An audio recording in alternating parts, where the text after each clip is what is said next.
Ladies and gentlemen, and in-betweeners, I can't even talk. On this week's On the Rocks Live from Home Edition, we welcome personalities from my current quarantine binge watch favorite TV shows with Orlando Soria, host of HGTV's Built Me Up, and Hoarders, Dr. Robin Zazio, with my guest co-host, our pop culture correspondent, Steven Dehler, and me, your favorite host with the sassy most. Raise a glass and let the drinks begin.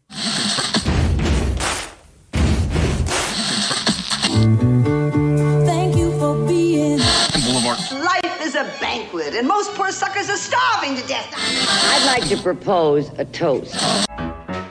This is On the Rocks with Alexander, where I drink with your favorite celebrities as we talk about fashion, entertainment, pop culture, reality TV, and, well, that's about it. So pop a cork, lean back, and raise a glass to On the Rocks.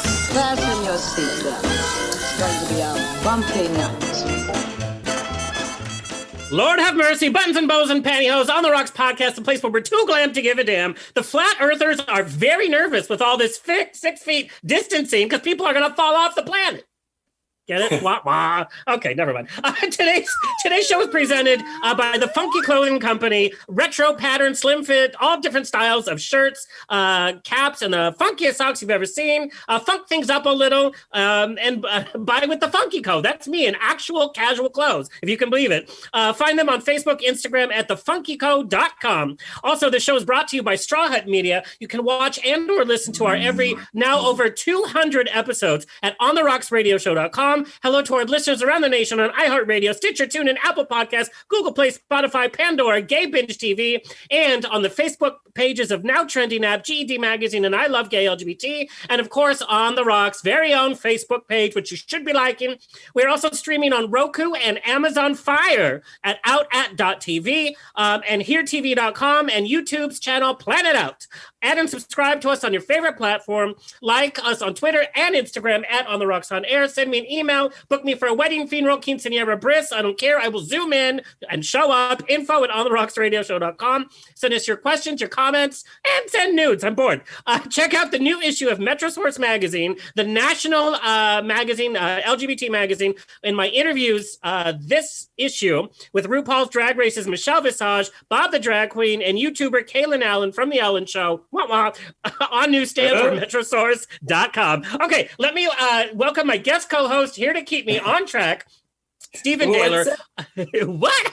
Steven Dehler, our resident pop culture correspondent and eye candy, is a model on the runway and in print, a favorite of designer Marco. He has been seen in RuPaul's Drag Race, Will and Grace, and Netflix's Cherry Pop, just to name a few. During quarantine, he has made appearances on comedian Sean Pilofsky's social media meltdowns on YouTube. He's here to keep me on track and give us the pop culture scoop. Kurt, can you give us an intro, please?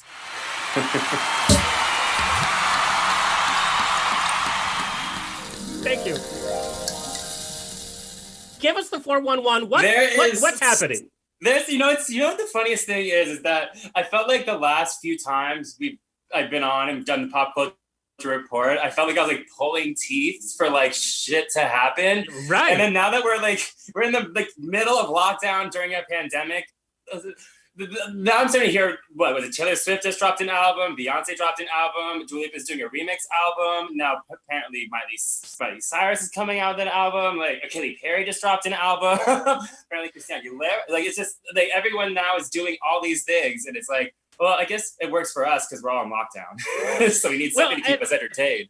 Well, definitely. And musicians, now with technology, you can literally record in your corner. Now, I know Barbra Streisand, a lot of people have commented, she literally has a recording booth in her bedroom. And so she zooms into like the London Philharmonic or whatever, and she can record. But now any musician can literally record, and it doesn't have to be some big fancy studio since they're auto-tuned anyway.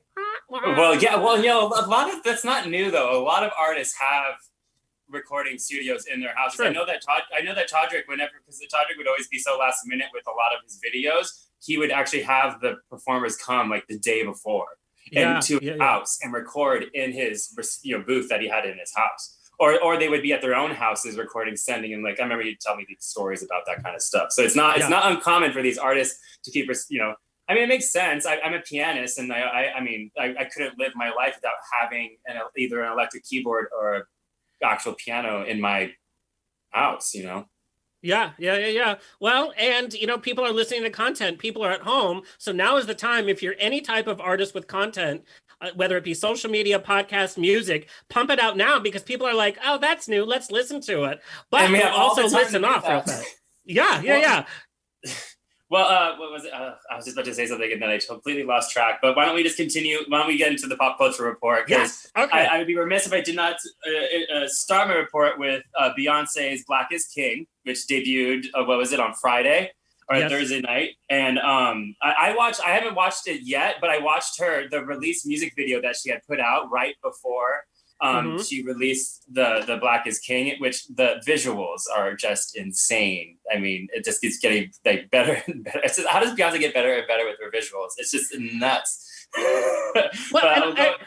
Well, I have to tell you, I'm not the biggest Beyonce fan, but like you said, every video she puts out is like an artist piece. It's a cinematography like dream. It's just so beautiful, but it's so well timed with BLM. Do you think she rushed? She had to have filmed this all before quarantine. This right? was definitely filmed a long time ago. This was because she was talking about how they went all over the world. So this was completely filmed before all of this was even, because the post-production had to go into effect for a while. So this, I mean, look at a lot of the content that we're seeing just with television. The only shows that are really having issues right now are the ones that have live aspects to it, like America's Got Talent and Voice and that stuff like that. But these other shows and movies and documentaries did that. I mean, when I did Ad Astra, the Brad Pitt movie, I did that 3 years before it came out. I just watched that like a couple of weeks ago. It's such a good movie. Is it? I haven't watched it yet. It's on HBO, right? HBO for free. I watched it. I saw it on HBO, so I'm about to take a look at it. Because I haven't even seen the scene because they told me the whole thing about the scene. But okay, I'm talking about myself. But I wanted to say that the Beyonce's "Black Is King." It's a visual album, as I was saying, but it's based on The Lion King, and then also it's right now it's 100% on Rotten Tomatoes with 42 reviews, and then 94% audience score with over 2,700 replies with that. So.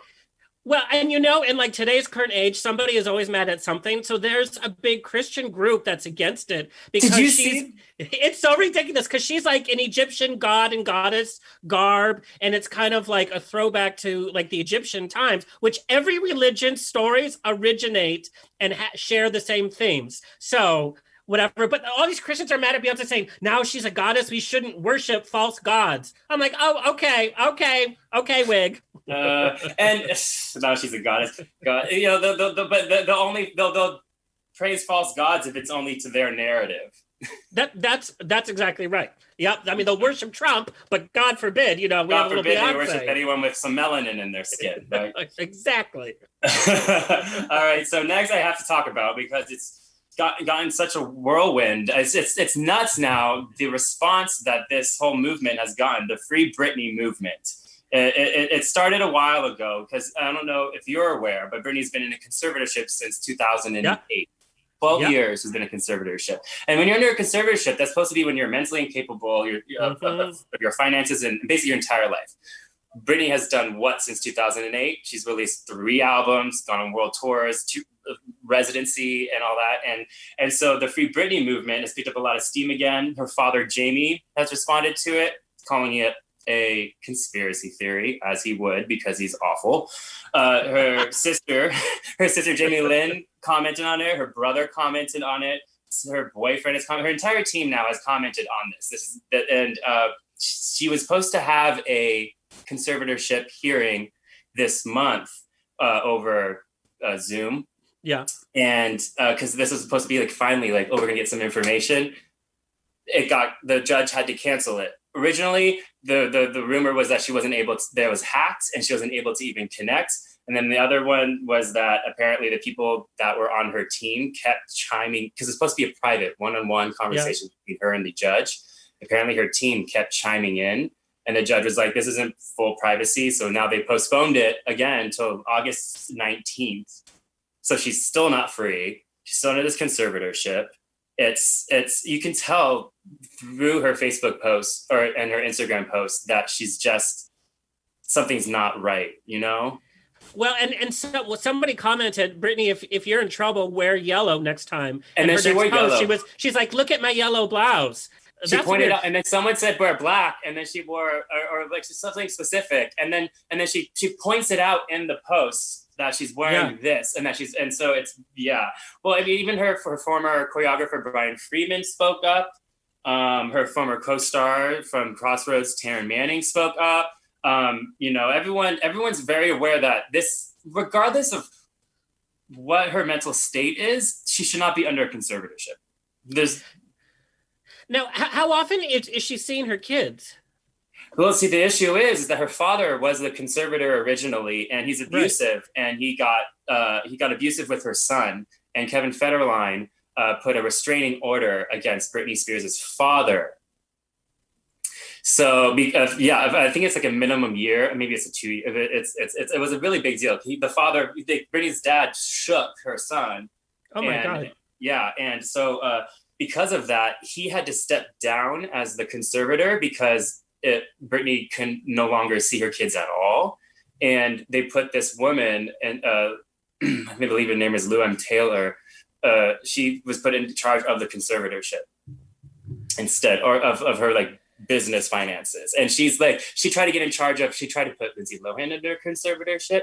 She tried to put Courtney Love under conservatorship. Oh, Courtney. I spent a year with Courtney. Who also spoke up. She spoke up recently about this. And she's well, like, I don't know if Courtney's... Yeah, I don't know if Courtney's the one that you want on your side. I don't know. But the thing is that, all these people that she tried to put under conservatorships, like Britney clearly is the one that they caught on. Like the whole. Did you watch the Black Mirror episode with Miley Cyrus? That's based on Britney. Yeah. The whole thing is based on her. But moving on. So let's get into. So you and I both are very familiar with Ellen. Well, you've been on Ellen's show. Yeah, I was on Ellen 7 times. Oh my! Okay. 7 times? Okay, give us the scoop. What is happening backstage, on stage? Does she send you a gift basket? Do you have to get ready in your car? Like, what's happening on the set of the Ellen show? I don't want to sound as tone deaf as Katy Perry because she came out with the statements defending Ellen, and this situation isn't directly about Ellen. I mean, her problem is it's not her personality towards the guests. Not a personality towards other people. Her issue, the whole case is about the fact that she enabled a toxic work environment that had led to one of the executive producers at a party accosting an employee, touching his private parts, asking for a blowjob. You had another executive producer that was very handsy with women and was notorious for having a button that would close the door behind the person. That's like on the morning show, the show with Reese Witherspoon. Like that's literally part of the show. And here's my personally, I didn't experience anything other. The only thing that I felt was kind of bizarre is that we had this massive back area that had all like the craft services area, and it was just always full of food, and I just never saw anyone ever eating from it. Ever. Well, hello, it's Hollywood. I mean, come on. I'm talking about the employees. Like anyone, no one was ever eating from it. It just all felt like it was just sitting there. Like it's just, I don't know. But I never personally experienced because I was a guest, so they did a very good job of concealing that. Here's my thing about the celebrities that are coming out in support. Like a Katy Perry is going to be treated a little bit differently than like a CW actor or one of the comedy parts. Her 15 minutes on set of a show is not indicative of a lifestyle and an atmosphere that the show has had for over a decade. You're talking about work events and parties and all those type of social situations that you're in with your peers, your coworkers, and your bosses. So we're not talking about, she got treated nice by Ellen. No, Ellen was just believing what the executive producers were telling her and not actually even attempting, which I did hear that you don't look Ellen in the eye when you're on set.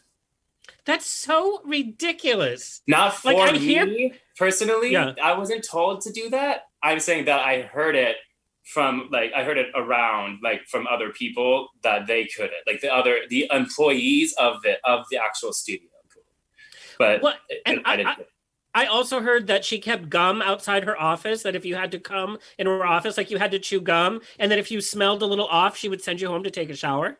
Like I heard that. Listen, I know a lot about Ellen because I have a really close friend that lived right next door to her for years. Actually, they used my friend's property as the splash screen behind Ellen on her show for ages before before Ellen decided that so Ellen moved into this area and decided that she just was going to put up this disgusting massive wall around her entire property to just close out everyone around her. And then she would be very critical when she'd ever come over to everyone's place. I just heard a lot of stories about her in that sense from people that I know very specific. That's why it's so funny. He said, you go to Los Angeles and you hear three things. The first thing you hear is like, where are the best taco places?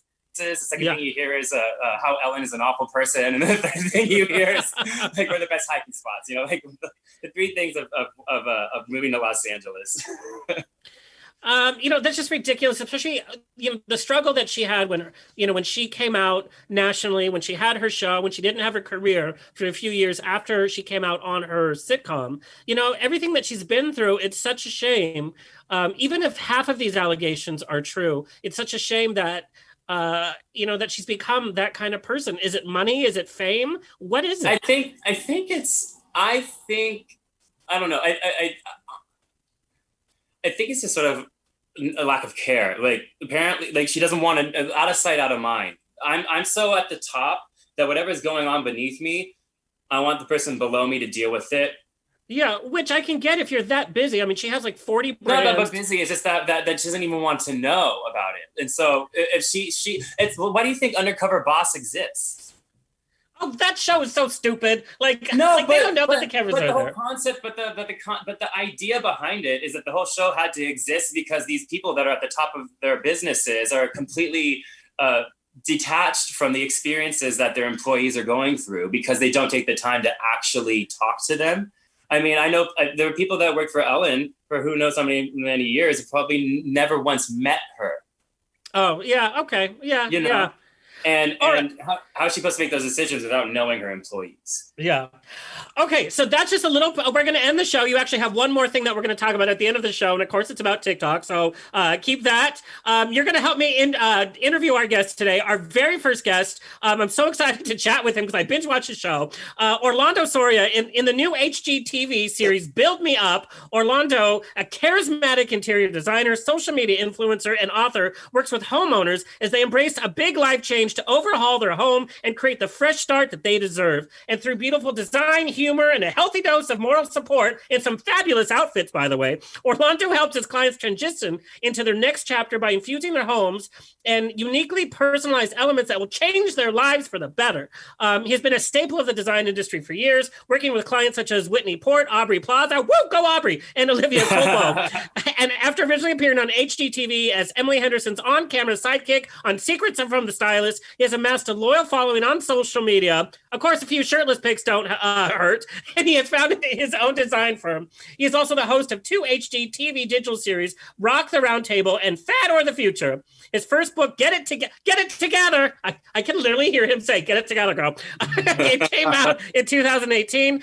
Let's take a look at this season of Build Me Up, and when we come back, Orlando Soria. Kurt, go ahead. Orlando Soria. Yes. Interior designer and someone who's had their fair share of ups and downs.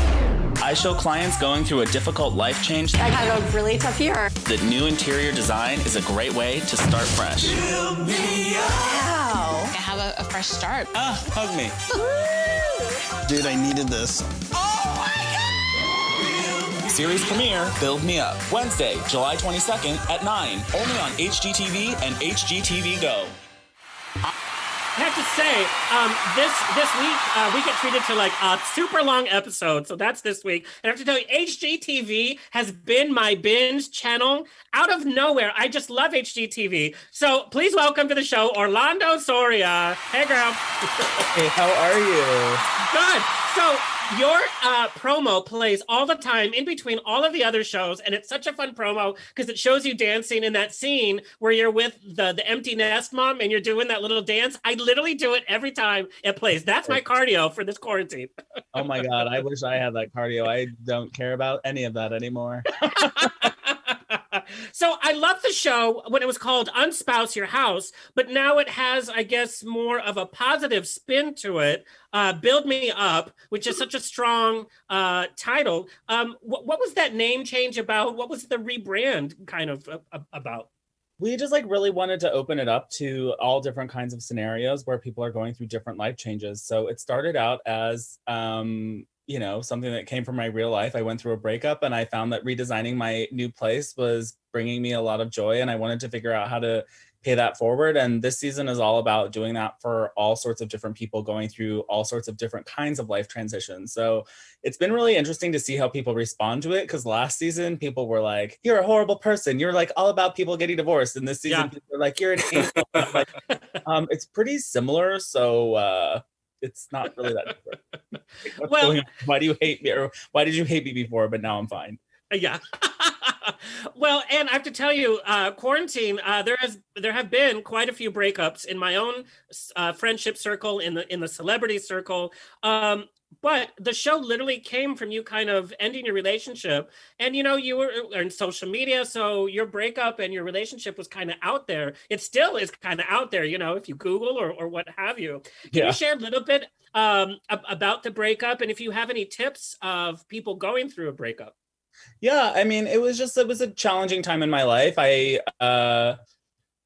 was something that I wasn't expecting, and it kind of came at a time where I was like looking for meaning, and a lot of other things were not going well at the time. My longtime job also like downsized and let me go at the same time. So it was like just really, it was a low point. And like, I think what I've realized over the past few years is I'm kind of like a master of rebuilding myself, and what I've done with this show is figure out how to take those skills and kind of like apply them to other people. So that's been a really like positive sort of silver lining from the whole thing for me. Well, and what I love about your show is you are really completely honest. You don't sugarcoat anything, but you kind of put a positive spin on stuff. One of my favorite quotes that I've been using is, "Yeah, it's a sad room, but big." You know how many times I've said that on a one night stand? Like, oh no. Yeah. But you gotta find the humor and everything. Like, obviously, especially right now, we're all going through something. So like, you need to be able to like figure out how you can make it a little funny or a little stupid. Okay, so let's spill the tea. How did your DMs change and kind of blow up when your breakup was kind of made public? What I've heard from friends breaking up is people don't have any couth, especially on DMs. It's like, can you give me some room? Can you have some respect? And I know, Steven, you can talk about this too. They jump right in there, don't they? Yeah, I mean, people can be, I don't know, people can be kind of sketchy. My viewership is like predominantly female. So like, I actually didn't get as much reach out as one might imagine. I find that very hard Nobody's to believe. ever messaged me. I find it very hard to believe. In fact, they messaged me knowing you were going to be on the show, and they're like, "Oh, that picture with his phone." And I'm like, "What?" And I'm like, "Oh, that picture. There's a shirtless picture, and you have the phone right there, and everybody knows that picture."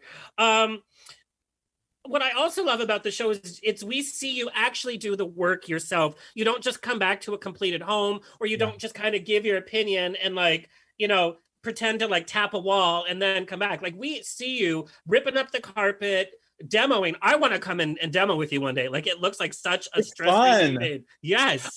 I don't. These are just for show. I do not do any physical labor. Oh, it's actually like very empowering. No, I'm just kidding. I'm sure it is. It looks like a lot of fun.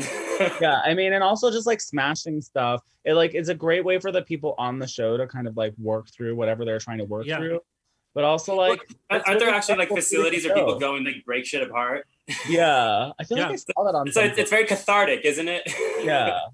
I mean, and it's also kind of like refreshing to realize that like you can actually do a lot of the stuff that you didn't think that you can do yourself. You're like, oh, I'm a designer, like I can't do that, and then you're like, oh, yeah, I can. Okay. Well, and I think it's so important, just like being on set, it's important to know behind the camera as well as in front of the camera, so that you can be a more skillful person. Plus, I'm sure your clients trust you a little bit more when they actually see you hands-on, that this is your design, you're committed to making their house look better. That must instill some sincerity, I guess. Yeah, I mean, full disclosure, we are working with budgets that are like crazy on that show. So when you see the budget and you're like, how do they do that? The way that we did that is that like I'm literally the one who's like planting that garden or like putting that paint on the wall. Like that's how you save money, is just double tasking your crew.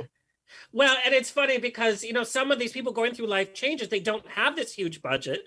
And the work that you do, and what I love is that you show some of the extravagant things that you can do, like breaking down a wall. But I also love how you can bring just a pop of color, like even a vase, or the color blocking. I'm obsessed with your color blocking, by the way. There's a lot of it this season too, because I was like working with a lot of budgets that were stretched very far. Yeah.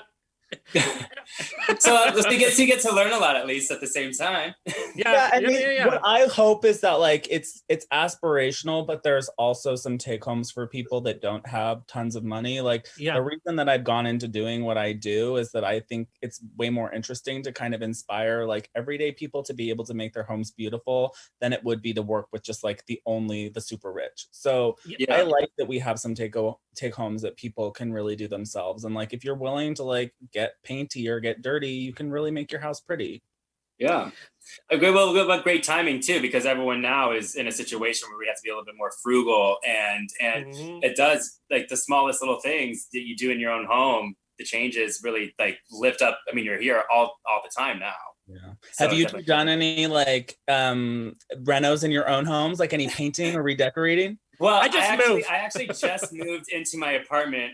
My boyfriend and I broke up right before in February. So I moved into my new timing. I know. So I moved into this apartment right in the Flatiron District. Huh?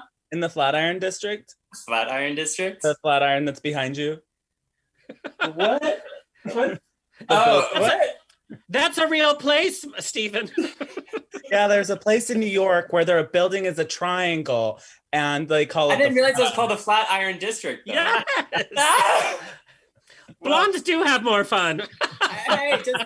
My family's from New York. I've just visited twice.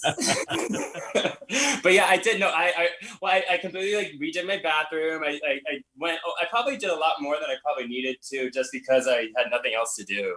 Yeah. What about you, Alex? You know, it's so funny because I am so resistant to change.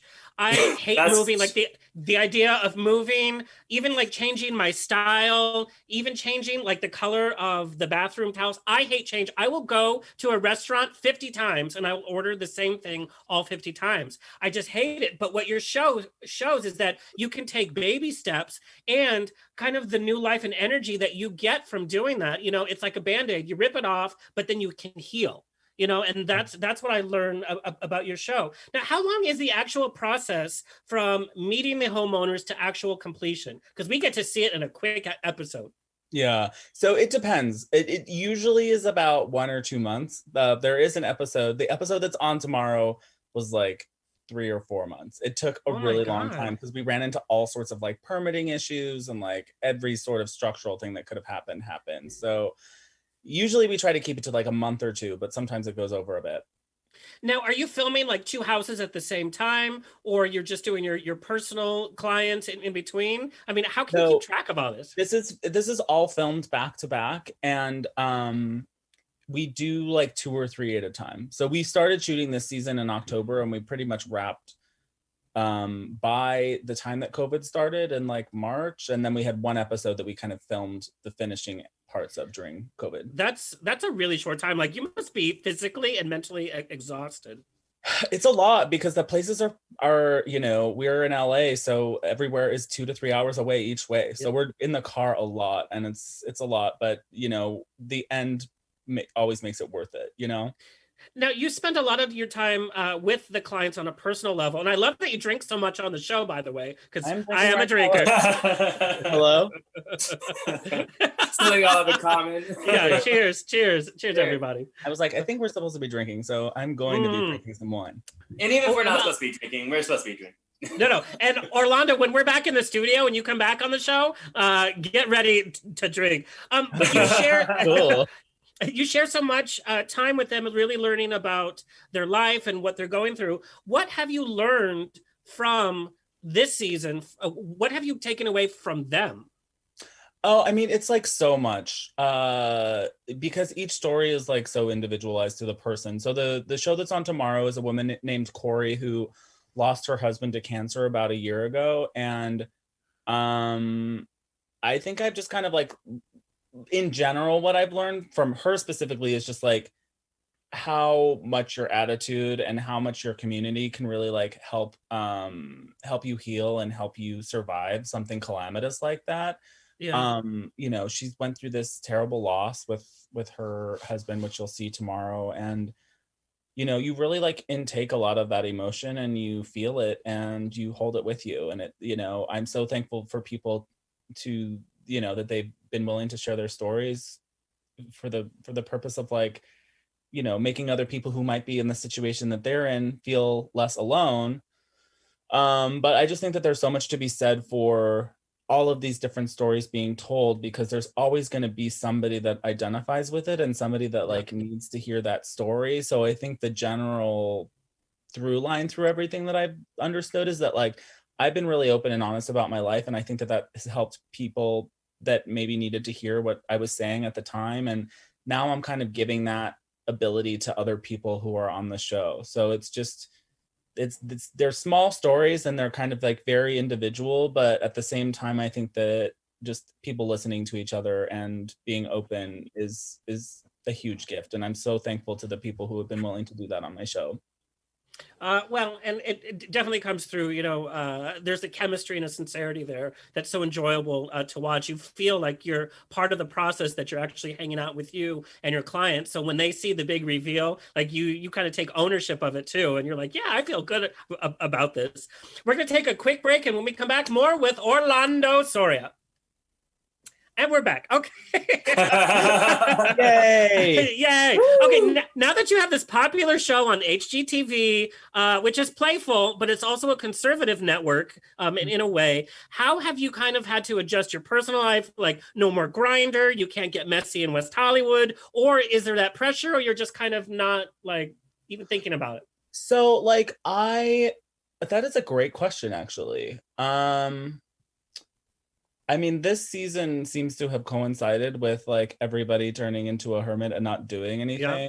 I was on every single app imaginable and still have profiles on those apps. And here's the deal. Like, if somebody discovers that I have a Grinder profile, like, I'm a person with a sexuality, and I'm like, you know, yeah, that's your problem if you have a problem with that. So I'm not really like that worried about that type of thing. I do feel a little bit like you can get sort of like pigeonholed into a certain person that's not necessarily you, but I just try to be like honest about who I am, and you know, it's a struggle, you know, like there are certain things that I would love to say about like our president and stuff like that I don't, because I'm like, well, what if I'm going to alienate somebody who potentially doesn't have any gay friends, or like who might not have an outlet to somebody like me. And there is this sort of desire on social media to sort of like express your frustrations and scream into the echo chamber. Like, yeah, but then you're like, what am I doing? I'm just like, I don't know. So I'm conflicted about it for sure, but like nobody has ever asked me to curtail my behavior or to edit myself or anything like that. All of that stuff has been self-imposed. So I do think about that, and I think about who I have the potential to reach and who I have the potential to alienate, and try to sort of temper the way that I present myself in that respect. Well, we see it in such a positive, right? Like, yeah, a little bit, which I'm not super happy about, because like, you know, I was raised by like super liberal parents to be totally proud of who I was, and I don't always feel that I express that publicly. But it's is it like I feel like your relationship. I feel like the relationship with like the public is like a new relationship with like an actual relationship. You sort of show them a little bit of yourself to like tiptoe into like the waters, and then once they get acclimated, you're like, all right, let me show you what I'm really about. Yeah, I mean, and something that's interesting is that you don't always control who is interested in you. So like, you'll find that you like have a following that you're like, oh, that's who's interested in me, and like, not that I don't like the people who are interested in watching me, but like, you didn't think that would be what your identity is, you know. Well, but you also don't know like who your story is reaching, such as, some kid living on a farm out in the middle of nowhere, is seeing somebody be a successful, somebody that's gone through a breakup, somebody that has their own show, they can see somebody like you. Orlando, I got this question so many different ways. What's your dating life like now? I mean, now that we're in quarantine, but now, with the show coming back, and what's going on? So I was like sort of dating. I have been seeing somebody pretty consistently. It's the undefinable relationship that is monogamous. So I basically stopped seeing new people because of COVID, because I'm terrified of everything that is happening, and it feels like a very weird time to date. So it feels hard to be sincere, right? Well, it feels hard because you're like, people reach out to you and you're like, okay, cool, we're gonna chat, but like I don't. Yeah, we can't hang out. Yeah. Like, so I basically like I have gone basically back into self-isolation because of the fact that I have parents that are in sort of positions where they could be compromised by COVID, and also mostly because I feel like I live in LA and I look around and I'm like, what is everybody doing? Like everybody's like at a restaurant. My friends are all like, oh, we did this and then we went to his parties. And I'm like, what is going on? Like, am I the only insane person that is like listening to the radio every day, like hearing that there are skyrocketing numbers of people dying from this thing that like we might not die of, but we might accidentally pass to kill someone die of? Like, did you see that party last night that in the hills that turned into like a shooting? Yeah. Oh, I did read about that. That was crazy. So like, I don't want to get like preachy about it or whatever, but I basically have like turned into a full-on hermit, and I like one guy that I've been seeing, and like I'm actually in my parents' like downstairs guest bedroom. I'm not allowed in any other part of their house except for the room and the bathroom down here. And then I like walk out the door to hang out with them outside if I want to see them. I just got up here today, so we are very COVID observant in our family. It's good. It's good though. Yeah, no, it's good to take responsibility. That's what we should be concerned about, is other people, not just our own lives. Have you run into, I got this question too, have you run into any homophobia in your career when dealing with contractors or construction guys that stereotypically are machismo and, they're building things and they're drinking beer? Have you run into any homophobia? That is a great question. I don't really think I've run into like overt homophobia. I think that it's been more like me feeling like, oh, I'm not allowed to be like this or like that because I'm like around somebody who I'm assuming is going to be kind of like homophobic or macho. I had a really weird experience recently where I was like starting to look around at houses and like making offers on houses. And like, I was like, wait, like, cause I was looking in kind of like a rural area. I was like, what if this family doesn't like gay people? Cause like, they'll be able to figure out who I am. And like that had, cause I live in LA, I don't really think about like that with looking at a house there, but like I was looking at houses in like the rural California, like kind of where I grew up. And it occurred to me like, oh shit, like I could be like, discriminated against based on people just Googling me and figuring out who I was. And it's been a while since I've like had a thought like that. And it was really unsettling because I think I tend to think like, oh, I like, I've figured out how to live in a world that is okay. And like, it's still not fully okay. But people think that just because California is so liberal because of Los Angeles, the cities on the outskirts are very conservative. Right. Well, it's funny because I'm actually quarantining with my mom, where I grew up in Orange County, and there are Trump booths all around, like people just setting up in the street in Orange County, and it's young people too for Trump, and it's so unsettling. It's like Orange County has not changed at all. Everybody's in the closet, especially on Grindr. Before this, but it's like nobody can host because the wife and kids are at home. Yeah. Right. Oh my God. Oh, that makes me scared. Orlando. Being open and honest, you also are very open and honest on social media, especially during quarantine, kind of admitting that sometimes your own personal space is right on point and you're making subtle changes to your design, or sometimes it's just a creative mess where you're just kind of bleh. And with your fitness, sometimes you are spot on and you're killing it, or sometimes you're like, you know what, I need to take a break and regroup, and you're sharing all this. now that so many of us are stuck at home week after week, what tips do you have, though, in an honest way about adding some joy to your space or making time at home more livable? Yeah, there's a lot of things that you can do for that. So like, firstly, like, yes, I was like really slagging in the fitness game. Then I was like motivated for a second. Then the gym opened back up and I was like excited about it. And then for 2 weeks. And then I've just like fully since then been like depressed and like drinking and eating not like I should be. But something some things that was like a ritual, was like the one thing that like made me feel good again. But it is like my antidepressant. So it sounds so superficial and dumb to talk about, but like if you're using something literally as a chemical antidepressant, then and you take it away, then you're like, I literally feel depressed and I don't know how to deal with this.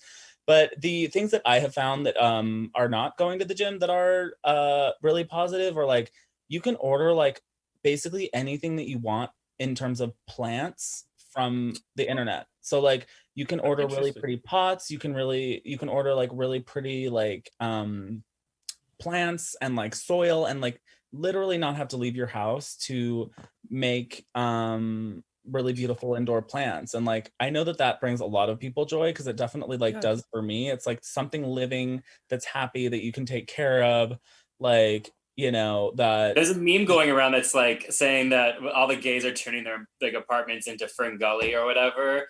Yeah, I'm included. We completely remade our balcony. We put like fake grass out on the balcony because like you're home all the time. So what are you gonna do? You have to take, like you said, like get some plants. If you have an outdoor space, yeah, like that's even better. But like even for people who are like in, you know, indoor apartments where they don't have any outdoor space, just like a plant. I've done a few things, like I changed out all my bedding, and like that sounds so dumb, but it like literally like makes your bedroom feel like a totally new place. Yeah.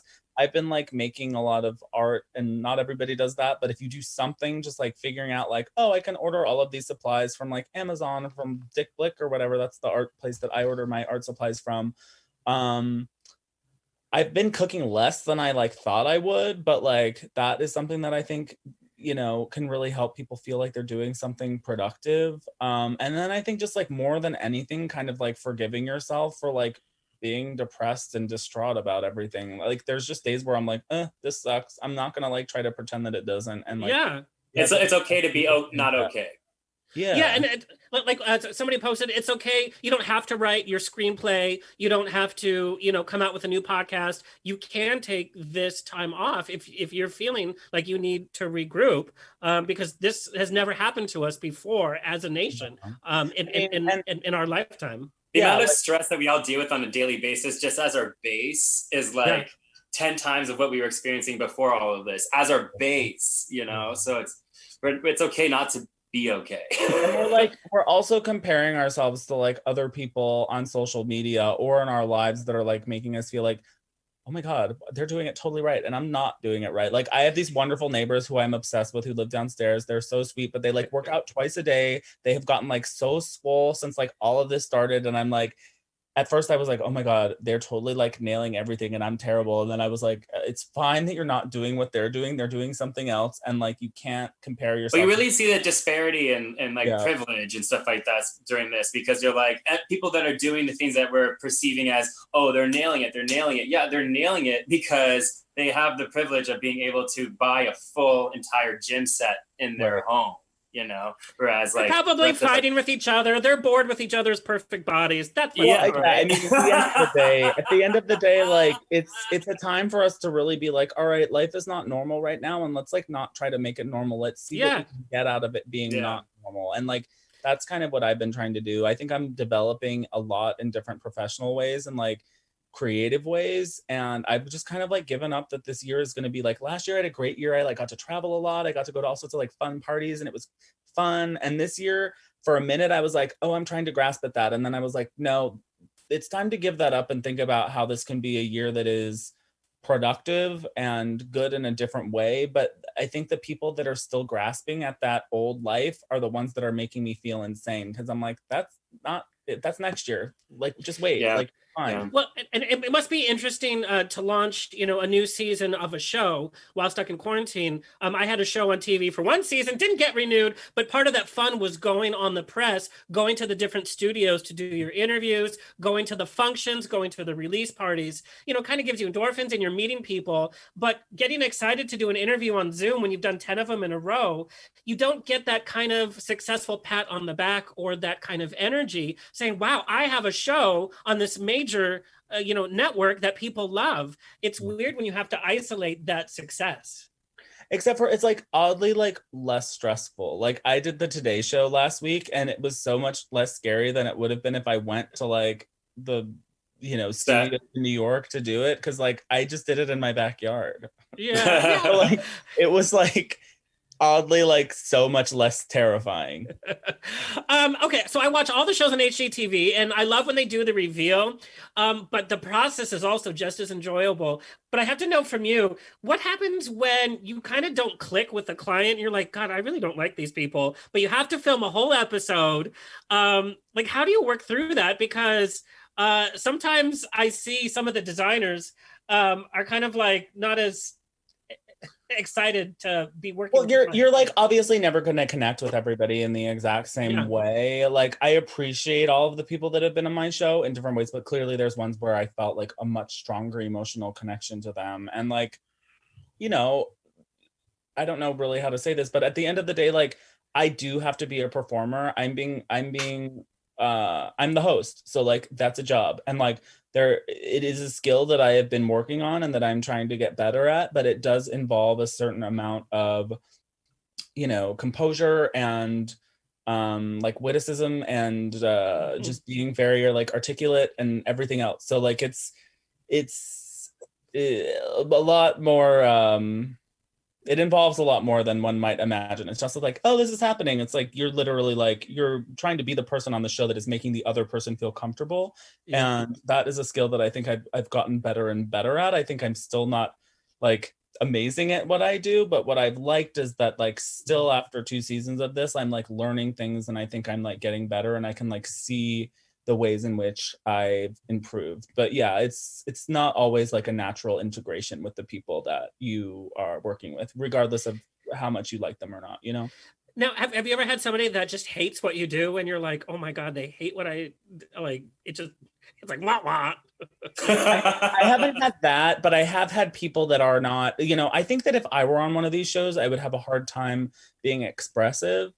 And I think that sometimes people are just like not emoters. So that can be hard. We have to kind of like coach them to be like, all right, if you're saying plus, this. They're on camera too. Yeah.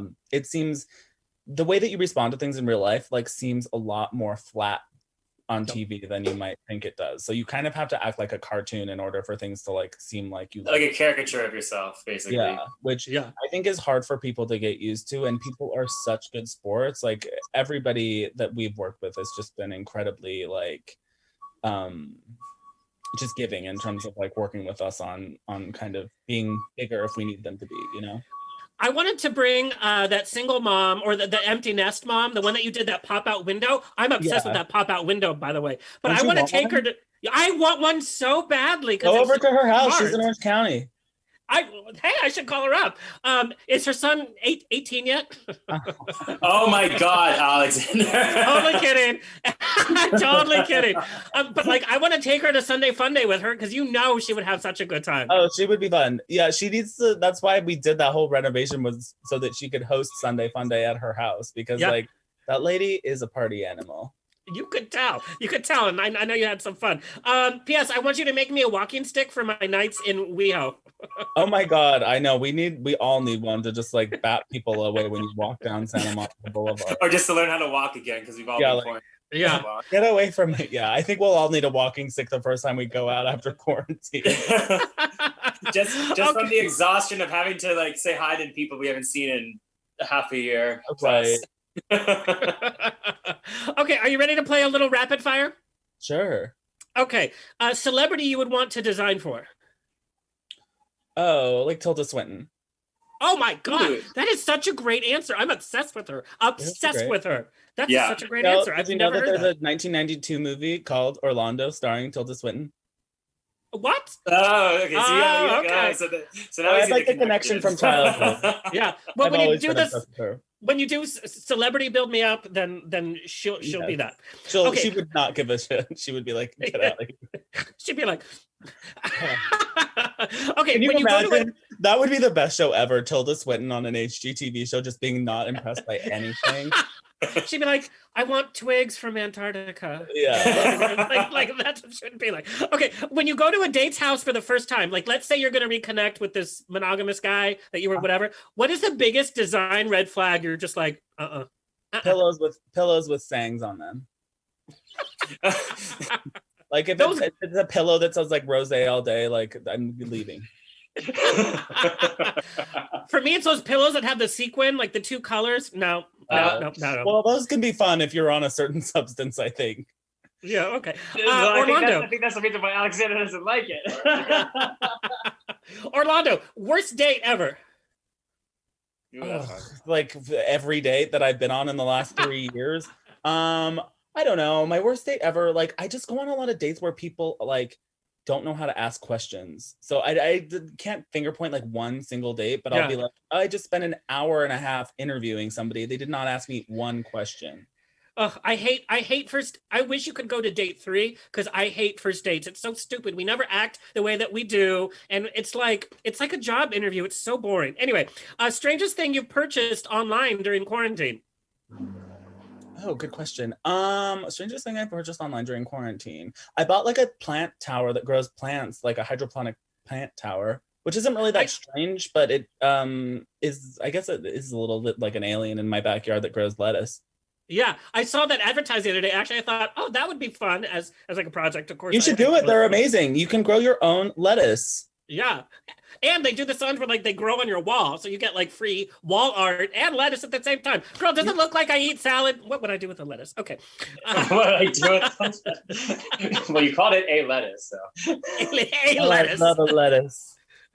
Okay, Orlando, this one's so fun. Kiss, marry, kill. Are you ready? David Bromstad, the Property Brothers, or Tarek Al Musa? Well, obviously you have to kill Tarek. I'll marry David. And what's the other one? The Property Brothers. No, but what do I do to them? I can't remember. I said I'll marry David. Kiss, marry, kill. I'll marry the Property Brothers. They have more money probably than David.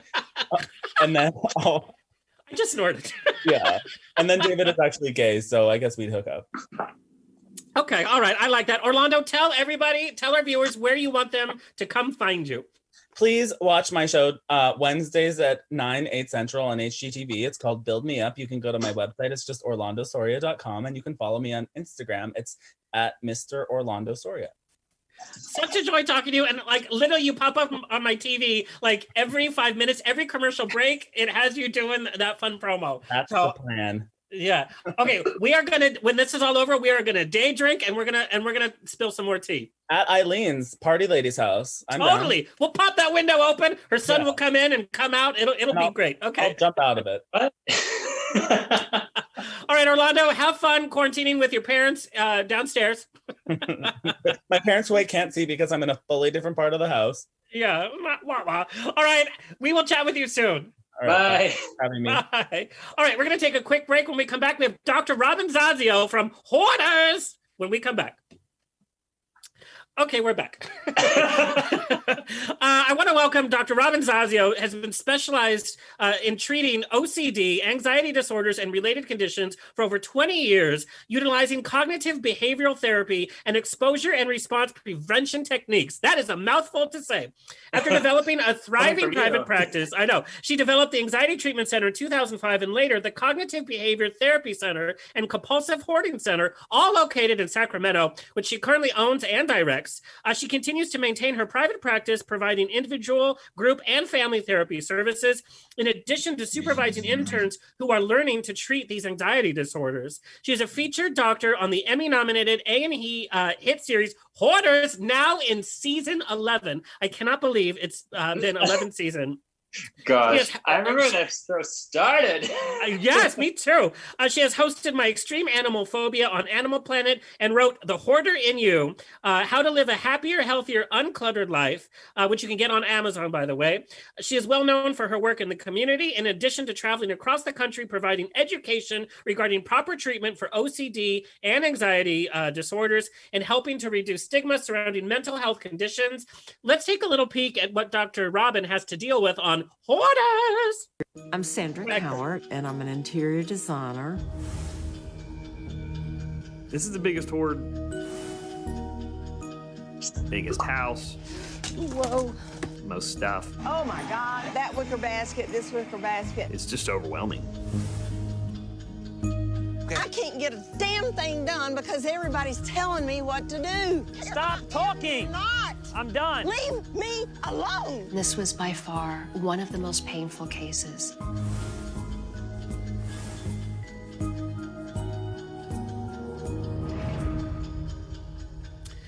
Please welcome back to the show, looking fantastic, by the way, in quarantine. Please welcome Dr. Robin Zazio.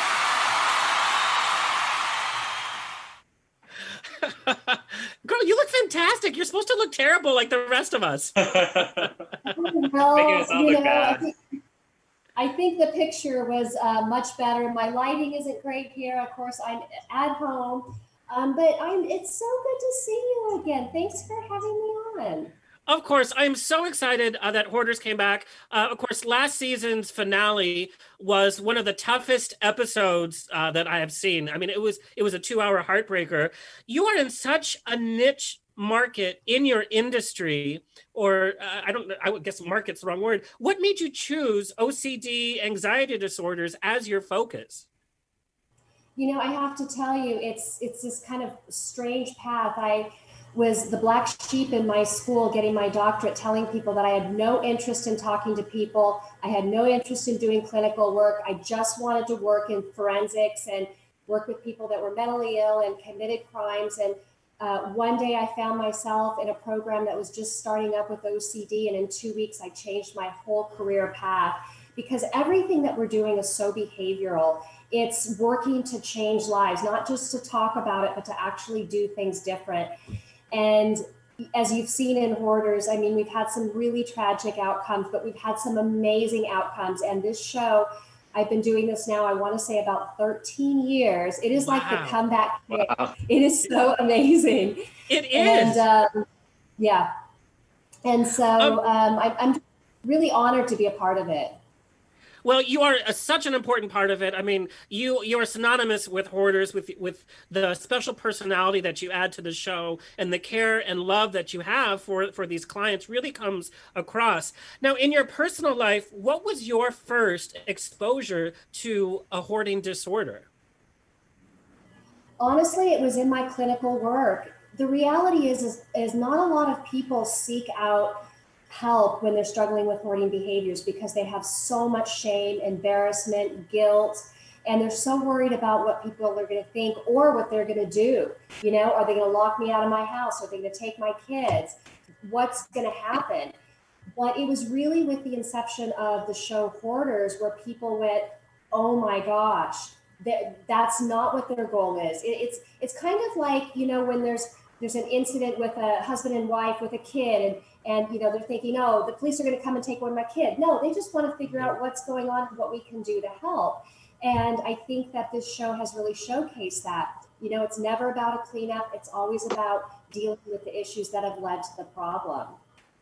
Now, I have to tell you, I was so surprised when I found out how many people are actually affected by a hoarding type of disorder. It's in the millions. Why do you think that number is so high? It's very hard to say, but one of the things that we know is that, you know, hoarding disorder is a mental health condition. That's the first thing. The second thing is that there are so many factors that lead to the problem: depression, trauma, perfectionism, believe it or not, social anxiety. And so when those issues aren't dealt with, oftentimes people channel that energy, channel those struggles that they have into other behaviors. And, you know, let's face it, nothing feels better than when you get a great deal. You're driving along and you see this great chair on the side of the street. You're thinking, oh my gosh, like I'm never going to find that again. And the thrill that you get, the adrenaline that's running through you in that very moment, it feels so good. And it kind of just takes you away from thinking about the other stuff that is painful. Do you think it's like a control issue? Is that part of an aspect of it that gives them some sort of control over what their surroundings are, what they have in their life, like the hoarding, that's part of their control? It certainly can. Again, I think that we don't want to generalize and say this is why people who are struggling with hoarding behaviors do, you know, have the excessive acquisition. It's very, very different, which is why it's so important that people who are struggling uncover and get the help that they need, because the reality is if they just push through it and they don't think constructively about their decisions, the reality is they are likely going to go back to that behavior again. And that's not what we want. We want, you know, long-term solutions. It's not the surface issue. The hoarding is a surface issue. You want to get down to the real issue that causes it. Exactly. Now, I'm going to be honest, during quarantine, being stuck at home has really, and watching Hoarders, because it's playing all the time. Thank God it's become my favorite binge watch show, but it's made me look at all this, the stuff I have around me, what I need on a daily basis, versus what is taking up space, what I even forgot I had, you know, cleaning out closets. I'm like, why do I still have this stuff? What tips do you have for people stuck at home during quarantine to kind of reevaluate your space? I mean, I think there's so many ways to look at it. I think the first thing is that this is an opportunity that if you need to get your house in order, you have the time if you're stuck at home. The second thing is work within your working zone, meaning don't decide that on Saturday and Sunday you're going to clean out your own home, because that's exhausting. It's emotionally draining because you have so many different decisions to make.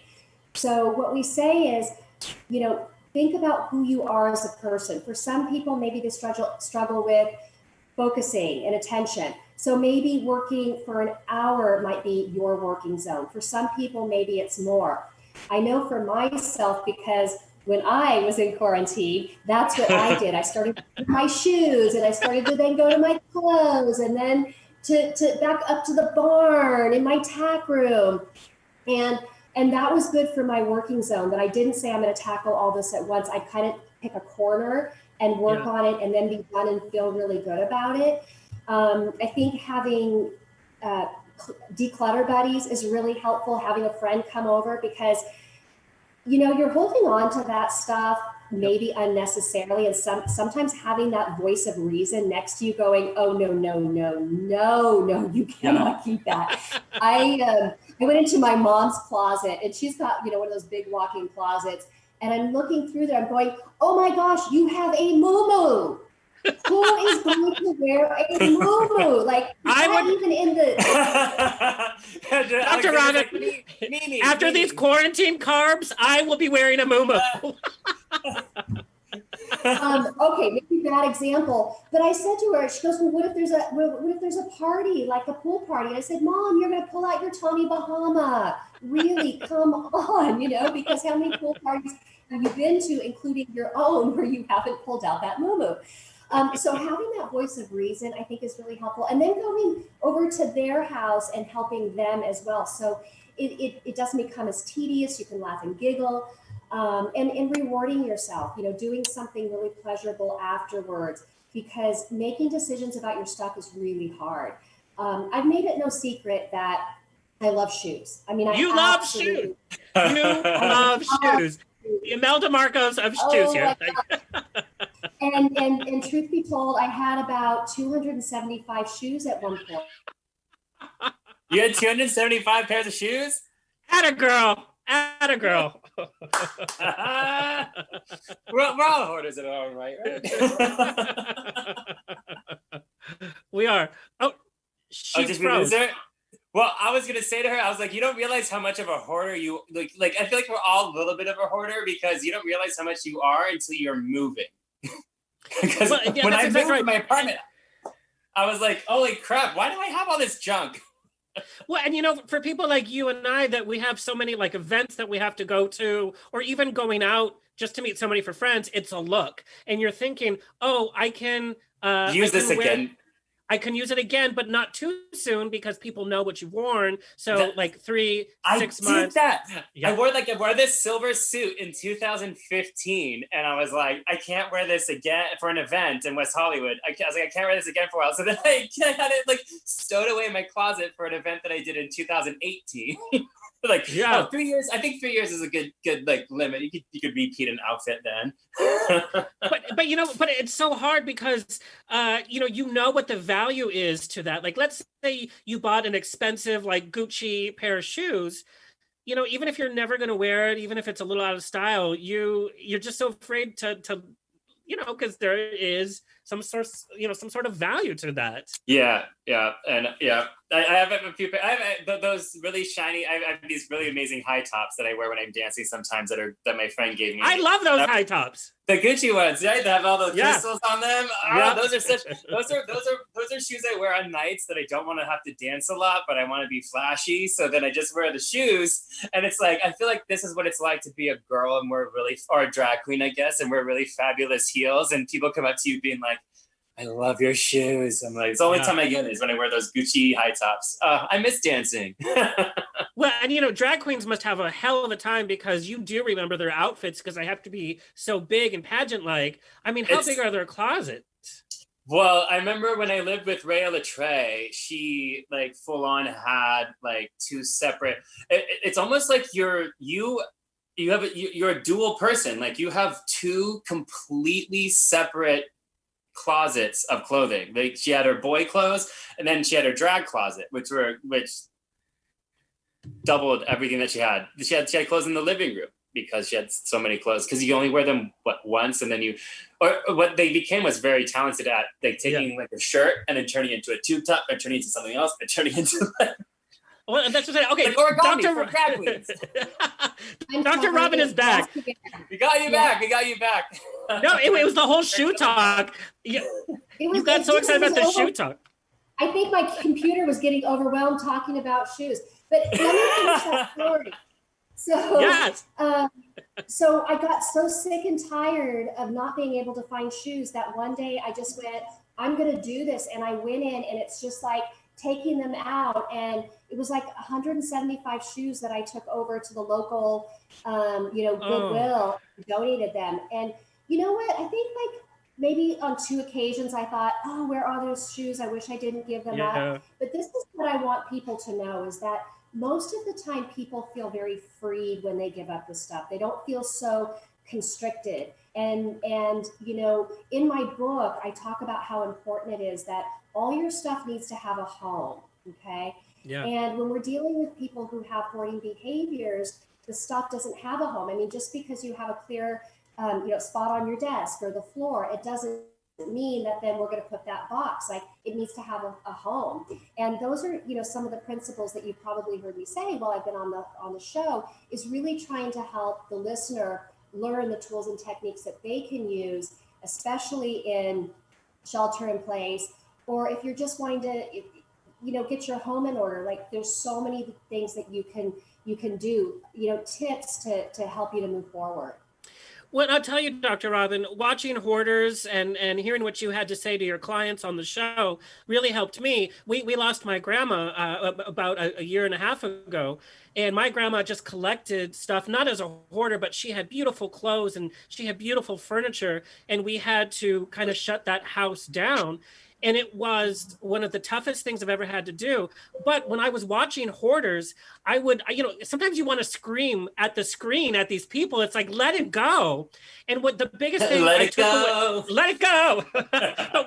But the biggest thing that I took away that I was able to kind of tell myself was, the person that you have lost is not in those tangible things that's going to be in a drawer. Save stuff like we saved her ring, and we have her rosary, and we have certain little things. but her presence is not in those amounts of clothes or those tchotchkes that she had. And it was, like you said, it was really tough, like a Band-Aid, but then it was this freeing and healing kind of experience where that weight is kind of lifted, where we're not surrounded by this kind of stuff that she's not really in anymore. Do you know what I mean? And I do. That's what I learned from Hoarders. Yeah, well, good. I'm glad to hear that. And those are the things that we teach people, because I will hear things like people saying, you know, oh my gosh, you know, my grandmother would roll over in her grave. And it's like, no, she won't. She doesn't know. And, you know, maybe she is watching above, but I'm betting that she would be more comfortable in her grave knowing that you weren't being saddled and constricted by all this stuff. So I think that that's something important to remember. We personify objects that don't have any, like, other than the attachments that we have to them, like, but they almost become like a person to us. I think that's the reason why like movies like Toy Story exist, because that's sort of what we do, is that we have these inanimate objects that we've had either for a long time or for whatever reason, and also then we personify it and they become more than just the object. They become almost like they have a feeling. Like we feel like, oh, if I lose this, I'm like, there's a feeling attachment to it that of a loss that it's hard to explain. Yeah, and I think one of the things you're talking about is almost like it's an extension of the person, when in fact, you know, the reality is at the end of the day, if there's a fire, are you going to go after that Barbie doll or that sweater? You know, no, you're going to go after whoever is living in your home, your spouse, your children, your animals. Yeah. And if that's not the case, then most people will start to go after their purse and the things that they need for us to survive in the world. And in that moment, people aren't thinking about that. They're just thinking about, oh my gosh, if I get rid of this, I'm going to regret this so much. I'm never going to be able to let this go. And so I'm just going to hold on to it because it's easier, but it's not easier. It's sort of like when I'm talking to people about depression, you say it's safer to be staying home in your bed. And it's not, because the world is passing you by, and that is perpetuating the problem. And so having too much stuff is similar, because you can't have people over, you can't do all the things that are important to you. And that's where we really talk about tapping into people's values. Like, what are the things that are most important to you? And while, yes, I mean, as people, we get attached to their stuff, but really at the end of the day, what is the most important thing that creates meaning in our lives? Dr. Robin, let's just talk about the show on a real level. You make your big return next week on next week's episode, season 11. I cannot believe 11 seasons. That's so cool. It's crazy. I remember when it came out. Yes. It's mind-blowing. Now, the show has been kept alive by critics, by fans. You know, everybody is like, is there next season? Is there next season? Because more and more people keep watching the reruns and learning and getting really excited. Now, why do you think the show has become so popular? I think, you know, I don't know. It's hard to say. I don't think relatable. It's super relatable. I think it is relatable because we all get attached to our stuff, as we've talked about. But I think also that it is so extreme, and you look at it and it's so hard to believe that this is real. I mean, people have honestly said to me, so you guys go in and you stage it, right? No, we don't stage it. In fact, the reality is that I have never been in these homes that I actually walk into. So the moment you see me walk into a home for the first time, that is actually the first time. Wow. Some people go in and look and see that kind of thing, but you know, I want my reaction to be a genuine reaction to that person that I'm working with. And you know, there's those times where we have to be really direct with, you know, what's going on here. You know, I have to tell you, the smell is really bad. It's not to judge you. It's not to put shame on you, but it's pretty profound. Where is this coming from? And you know, like you guys are talking about, it's very relatable, but it's so extreme that it almost seems hard to believe that the people that this is happening and people are living like this. And that is the tragedy of it. And that's why I am so passionate about doing interviews and traveling the country and continuing to do this show because it really does save lives. I mean, it really is countless amounts of resources that somebody would not otherwise have access to. And, you talk about the tips, and those are the things that most people are going to want to use because they don't have access to a lot of these resources. But it's really something that I think people are starting to see. I know that's not my dog. It's not my dog. Oh, I'm sorry. Is that coming from? It's outside. I even have my windows closed, and Sorry, I live in a city, so. Then my windows closed. Dog away. But yeah, sorry, distraction there. But yeah, I think that there's so many different reasons, but it's really good to hear that so many people are watching the show, not for the extreme value, but because they want to learn what they can do themselves to get their home in order. Well, it's funny because I did watch the show out of the extreme value. I was like, oh my God, this is crazy. Like almost like a car accident that you just have to stop and look at because it's so tragic. But then the show became a lot more because you learn about why people have these issues out of depression, out of, family tragedy, or out of even family fights. And it's like, we all have these elements in our life and it's how we deal with them. And I have to tell you, the cast that you guys have, the personalities, every time I see you on a show, when I see, Corey on the show, it's like they become family. It's like you guys have become family and I'm along the journey with you. And so that's as much as I watch the show as well. Now, how did your participation with Hoarders start? What was the first phone call that you received when they're like, hey, we're doing this show? Like, what did you think? I didn't know what to think. I actually got called in season 2. So I've been there a long time. Yes. And, I had already been doing some media and local interviews and things like that. And it's one of those things where it kind of just happens so quick. They call you and you're like, you're interested? Well, yeah, but, I need you to know where I'm coming from, what my values are, what I can do and not do. I can't be told what to do. It has to be a natural process. I need to be me. I need to be able to do no coaching. Yeah. And they've really respected that. It is. You talk about the crew and between.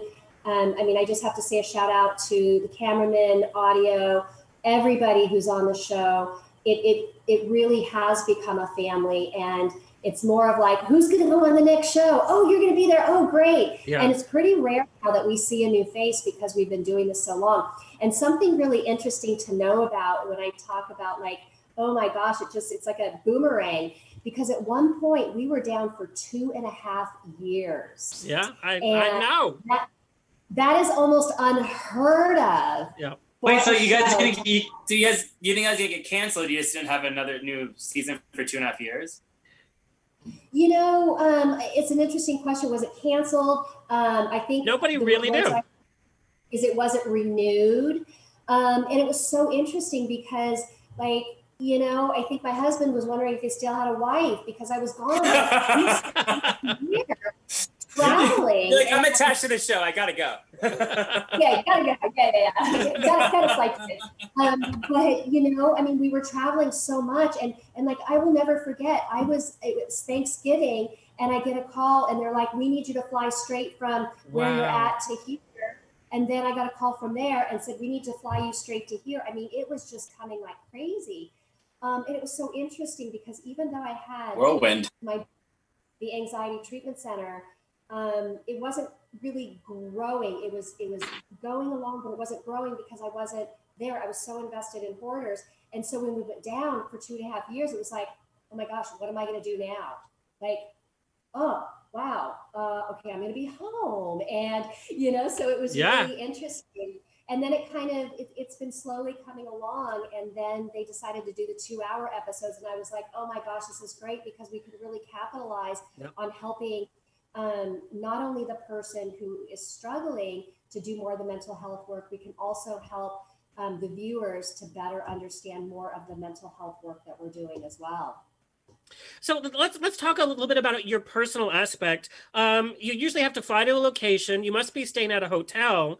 How does that even work mentally? Some of those days seem so brutal because out of defense, sometimes you guys are verbally and mentally and emotionally attacked, having to deal with not just the emotional anguish, but also the physical and the physicality of it. And then you don't even get to go home and like kick off your shoes and have a glass of wine with your family.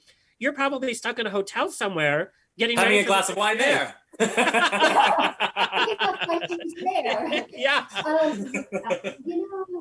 It's a great question. And I think that's, why the crew has become such a family together, because we really use one another. We really support one another. And sometimes it's sort of like, you know what, I just need to take a hot bath and just de-stress. And I think that what makes it the most difficult is when you are trying so hard to try to get someone to see the other side, to see why it will help them, to understand that we have one day left and like we don't even have one dumpster filled up, and how are we going to do this? And that for me is the most painful, because they don't really realize that once we go, we're not coming back. There's not a second opportunity. And that for me is the most emotionally draining. Like, I can handle being yelled at. I can handle the physical stuff. Like, I'm a pretty active person just in general in my life. But it's when you're trying so hard to help somebody, because that's what I do. And when you can't do that, it's very, very difficult. But yeah, we're traveling anywhere from 8 to 9 days at a time. Wow. Usually there's 2 full days of flying. And then you've got, all the other stuff that comes about, and you just need to take care of yourself. You're right. We're staying in hotels. Fortunately, we have gyms, and the production company takes really good care of us, and they're very nurturing, and they're very understanding, and they really treat it like a mental health show. And there's the word out whenever we're there, and the doctor trumps everything. Like, whatever the doctor says goes. And I love that, because they do recognize that it's a TV show, yes, but it really is about helping the person at the end of the day. Well, and I love that. And that's one of the things I wanted to talk about is, I know how reality TV works. I'm friends with, people that are on Bravo TV. And the way that reality TV works on a show like Real Housewives is very different. They're kind of goading storylines. They're like, oh, why don't you cause drama here? And they're not always, I would imagine that they wouldn't be as privileged of all the knowledge that you have from a medical and psychological standpoint. So that must be a fine dance of producing TV, from a reality TV show aspect, but also doing what you're supposed to be doing while there. Yeah, and as you mentioned, how did this come up, and what did I think? And from the very beginning, I said, this is who I am. This is the way that I work. Unfortunately, and this is, I think, the most tragic part of doing this show, the conflict that does come up between the families. And I don't like that. It's not what we want. It's not what we encourage, but it's a natural part of that process, because everybody who is selected to be on the show is there because they're in crisis. Code enforcement, health department, CPS, APS, fire department, they are in a crisis. And so we're going, and we're coming in like gangbusters, like we get that, but in order for us to make this happen with the magnitude of stuff that we have to do, we have to move quickly. And because we're dealing with mental health, their brains can't move as quickly as we're needing them to. And that's when the breakdowns come and the conflict comes. And the family members, now they're angry because they think that their loved one is not appreciating what they have in front of them. And that's not really it. It's just that it's a lot to do in a very short period of time. And, I think the analogy that I would give is, I want you to imagine, somebody coming into your house and saying, in 4 hours, I want you to make decisions and get rid of 50% of your stuff. And I think that would be the analogy, because I'm betting that your house isn't filled with stuff, and it's probably nicely organized and that kind of thing.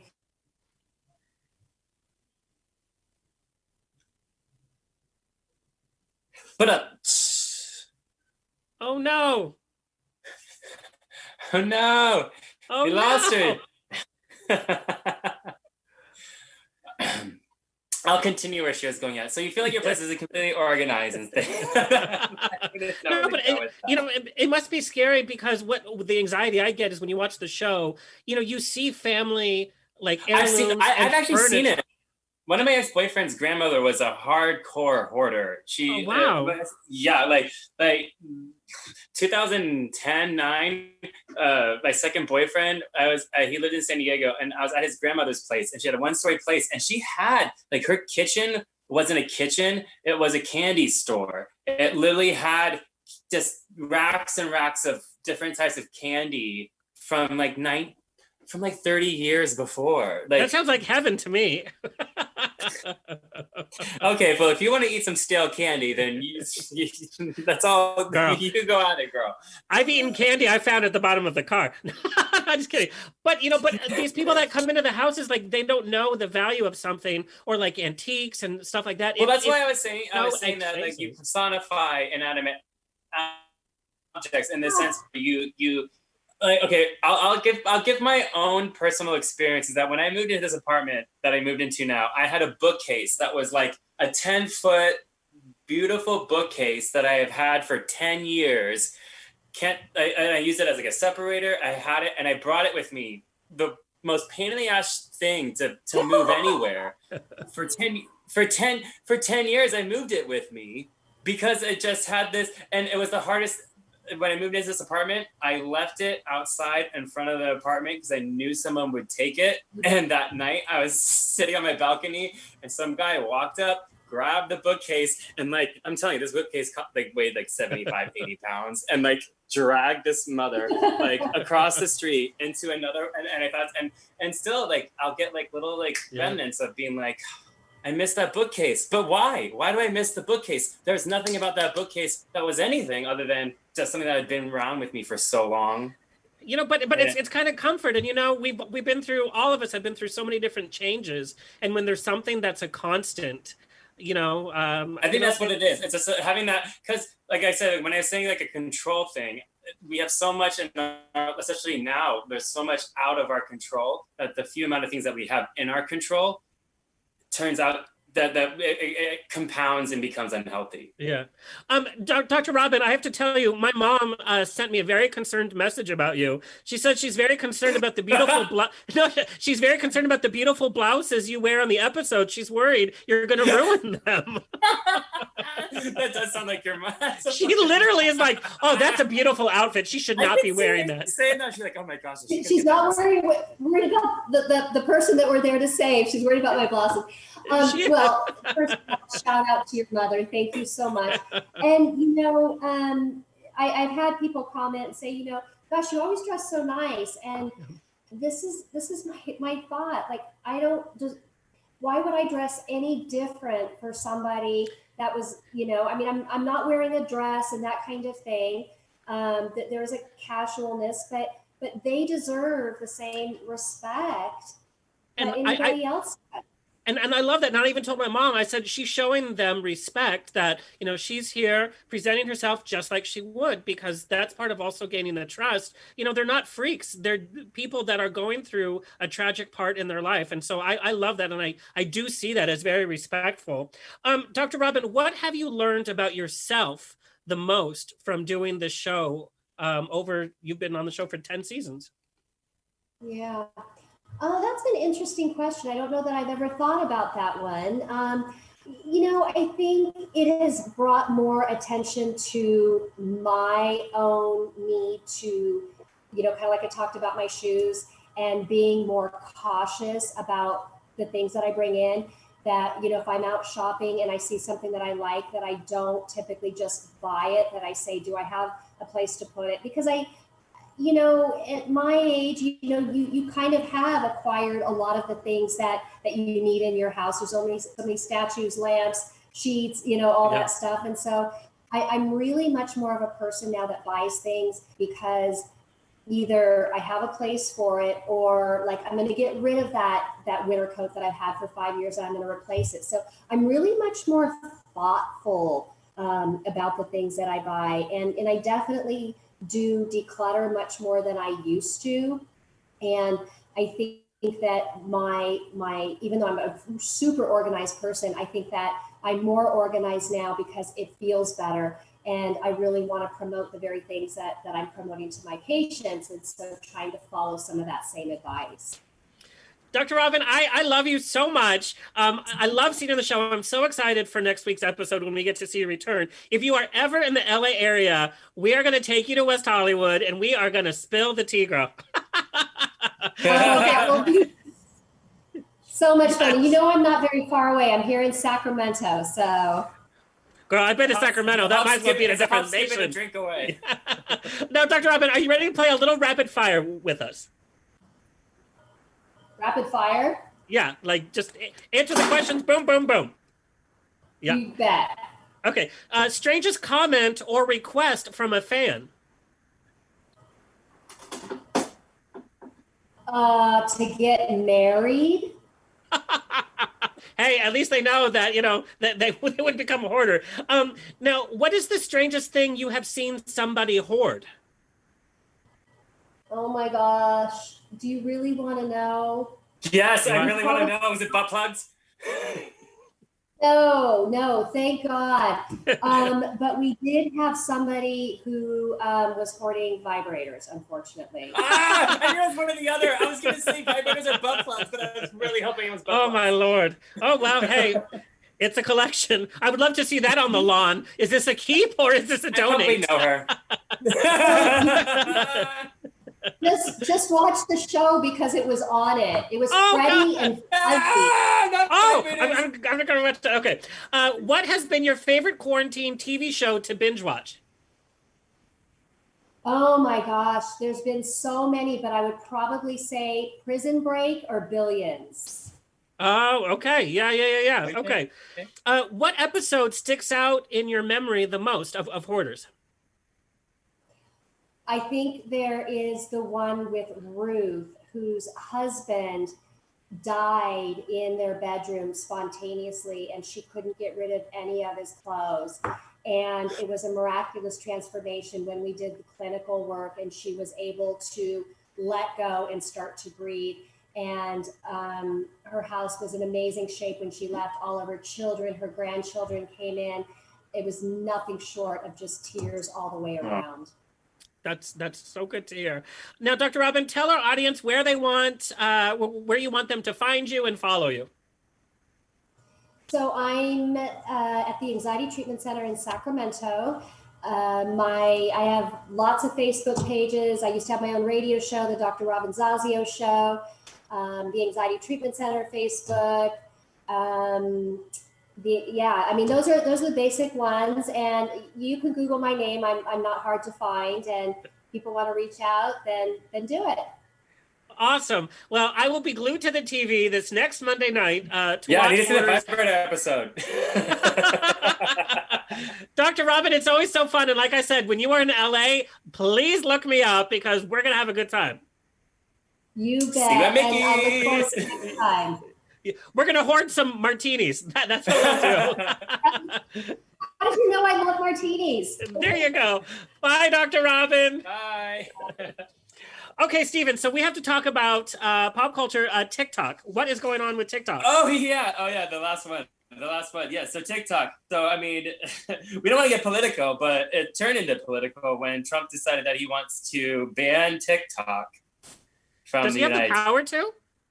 I believe that's one of the few things he actually does have the power. He does not have the power to stay in an election because that is in the Constitution. And but there's a lot of things that he says that he has power as he doesn't, but this might actually be something that he does have power to do because TikTok notoriously is owned by China. And that's actually been the issue is that if you have an account on TikTok that they can access all of your information. So China can access all of your information if you have a TikTok. So that's why Trump wants to get rid of it.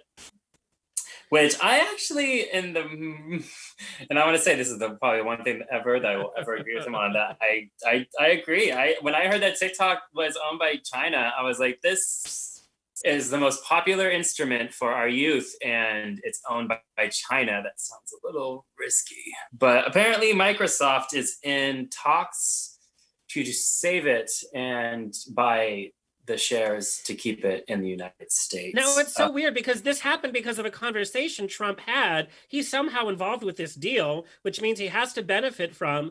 And then, you know what he said though, which is an issue. Which he tweeted that the U.S. Treasury should get a stake in the deal, which is illegal. You can't have a U.S. Treasury. You can't have the U.S. Treasury be involved in a deal, yeah, of course, with a privatized company. Like, yeah, but that's just sort of Trump. Trump says what he wants to say, and then finds out later they can't do it. That's his MO. That's always been what he's been. But it all could be for naught, because Instagram is coming out with their own version of TikTok, which, if you remember when Vine was around, and that got popular, and then Instagram came out with, it wasn't 30-second videos, they have a whole minute. So now Instagram, and it's just out of convenience, because I'm not even on TikTok, but I see all your dumb bitches TikToks because you post them on Instagram. See, that's what's happening. I was like, I knew everyone can't dance. I don't need it to be confirmed. Yeah. And it's all the white people. It's like, come on, white people. Oh, did you see the white Beyonce group? Like the bunch of women that are doing the fucking like just with like just as basic bitch as you can get. But I don't know. Everything on Instagram has become like a TikTok because you don't actually watch anybody's full video. You scroll and watch a brief. So, I mean, I think we're doing it already, but I know that TikTok is also a big income for a lot of the youngins too. Yeah, it is. That's the whole issue, is that it. I think the reason why Trump wants to get rid of it in the first place is because of Sarah Cooper. Well, and they make fun of him. Like everybody. Well, Sarah Cooper. Sarah Cooper is the one that does that she lip syncs to his videos. The really funny comedian girl. Oh. You know what I'm talking about, right? That really funny. No. And she'll sit there and be like, she'll lip sync, and it's so poignant and perfect. Like just the mannerisms, the inflections that she gives to the character, because it expresses how ridiculous he is. We already know he's ridiculous, but she it conveys that so perfectly, and that's why I think he wants to get rid of it, because she's millions and millions of views now just making fun of him. Yeah, but I mean, how better to piss off a whole young generation of voters? Oh Lord. Anyway, it's always a pleasure having you on the show. Tell our viewers where you want them to find and follow you. Well, you can find me on Instagram at TheOnlySteven with a V. I never had to say that as often when I was younger as I do now. Yeah. And then you can find me on Twitter at Steven Dehler, which is Steven with the V. Then my last name is Dehler. Well, we're all very thankful that you're still doing photo shoots for modeling. Trying, girl. I'm transitioning from body to face now, so I'm just gonna get. Girl, my Zoom is going to be my eyes. It's going to be like, oh, I look great. I don't want anything. It's going to be your cornea, just right there, right on the inside. All right, girl. We will have you back very soon. Thank you so much. And that's all, folks. It's always a grab bag of fun every week on The Rocks. Give us a like, a subscribe, or share. Send us nudes. Head to ontherocksradioshow.com for all this fun for free. Hopefully, we will be back in the studio soon. The studio has a huge makeover, and it looks fabulous. Stay happy, stay healthy, stay tipsy. Boom. This has been another episode of On The Rocks. Tweet me and slide into my DMs on Twitter and Instagram at On The Rocks On Air. Find everything On The Rocks for free at ontherocksradioshow.com. Subscribe, like, review, and share. Until next week, stay fabulous.